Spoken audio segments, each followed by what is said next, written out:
మీ business ఏదైనా మీ ఊర్లో promotion చేయాలంటే అది సుమన్ టీవీతోనే సాధ్యం. ఇప్పుడే సంప్రదించండి. దెబ్బలు తగిలాయని అనుకుంది ఫస్ట్.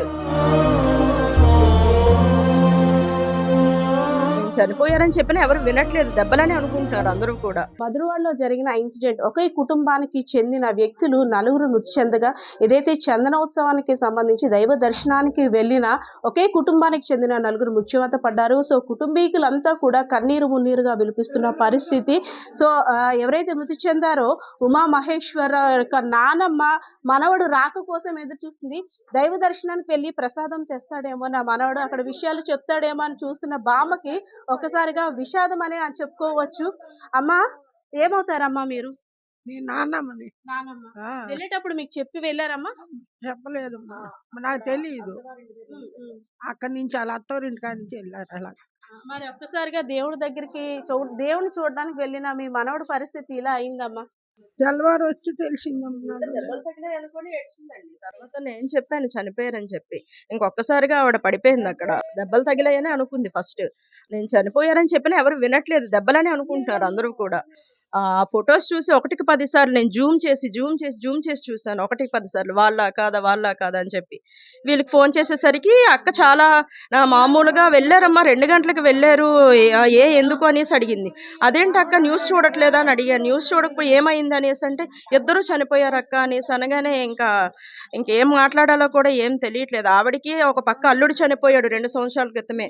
ఆ బాధలో ఉంది. ఆ బాధ తీరనే లేదు. చిన్న పిల్లలు ఓ పక్క ఇంటికి 10 ఇంక ఈ అబ్బాయి ఉంటాడు, ఈ అబ్బాయే చూసుకుంటాడు పిల్లలిద్దరిని అని చెప్పేసి అనుకుంటే వీళ్ళిద్దరు కూడా ఇలా అయ్యారు. ఇప్పుడు ఆ పిల్లలకి ఎవరు చూసే ఇది కూడా లేదు.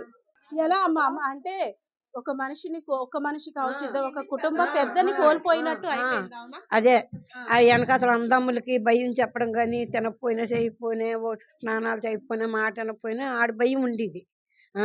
మహేష్ అన్నయ్య వస్తాడు చెప్పి వాళ్ళ అమ్మలాళ్ళకి. చిన్నప్పటి నుంచి చాలా కష్టపడి చదివి ఈ స్థాయికి వచ్చారు. చిన్నప్పుడు కాంచి వాళ్ళ అమ్మ నాన్న కష్టపడి ఓ స్థాయి తీసుకొచ్చి ఆడ నరిసేయి దెబ్బ కొట్టకన్నా గోర పెట్టి నాకు పెంచినారు ఇంతవరకు. ఇప్పటికైనా ఆడిని ఒక మాట అనడం ఎవరికి తెలియదు. అంత మంచి పిల్లడు మా మనవడే, అక్క కొడుకు. ఆ అమ్మ నేను అక్క చెల్లెలు. ఎలా తెలిసిందమ్మా ఈ విషయం మీకు?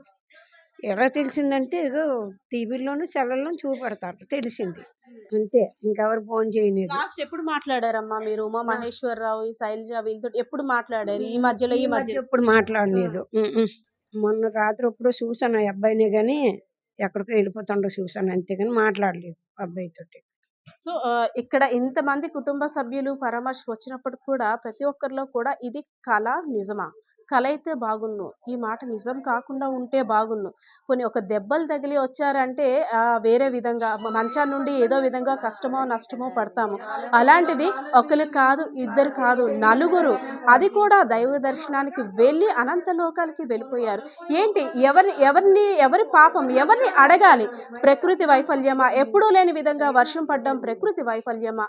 లేదు, గోడ నిర్మాణాన్ని సరిగ్గా చేపట్టలేకపోయినా ఆ నిర్మాణం చేసేవారిదా? లేదు, దేవాదాయ సిబ్బందా, ప్రభుత్వానిదా? ఎవరిని ప్రశ్నించాలి? పాపం ఎవరిది? వాళ్ళ మీద ఆధారపడి ఉన్న కుటుంబ పరిస్థితి ఏంటి?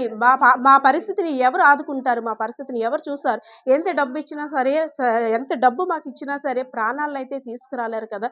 సో వీరి యొక్క చావులకి కారణాలు ఎవరు అని అయితే ప్రశ్నిస్తున్న పరిస్థితి అయితే ఉంది. కెమెరా పర్సన్ బాలకిషోర్తో పద్మ, సుమన్ టీవీ, విశాఖపట్నం, భీమిలి నియోజకవర్గం.